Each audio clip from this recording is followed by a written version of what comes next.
Hello guys and welcome back to my YouTube channel. In this video tutorial I will show you how to fix Steam stuck on loading screen problem. So if you're facing this problem, loading user data and Steam is not opening, or simply your Steam is stuck on loading screen problem, then here follow the steps. Steps to fix the issue. First, close the Steam completely. So close the Steam. If it is open, then close it. Also click on this arrow icon, right click on Steam and then click on exit Steam. So first close the Steam completely, then go to C drive, program files x86 Steam and delete the user data folder.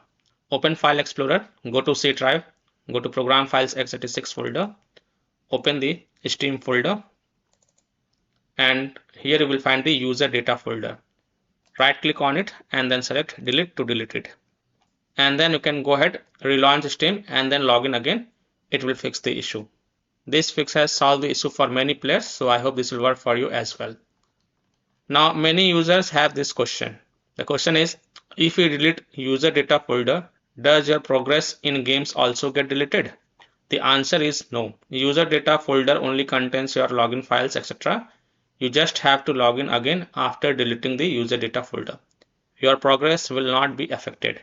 It only sign out from your Steam account. Then you have to just sign in back and everything will be normal. So you don't have to worry about the game progress loss. So simply follow these steps and your problem will get solved. So this is how you can fix the Steam stuck on loading screen problem. So that's all for this video. If this video helped you, then please like and subscribe to my channel, share this video and hit the bell icon to get the latest updates. Thank you.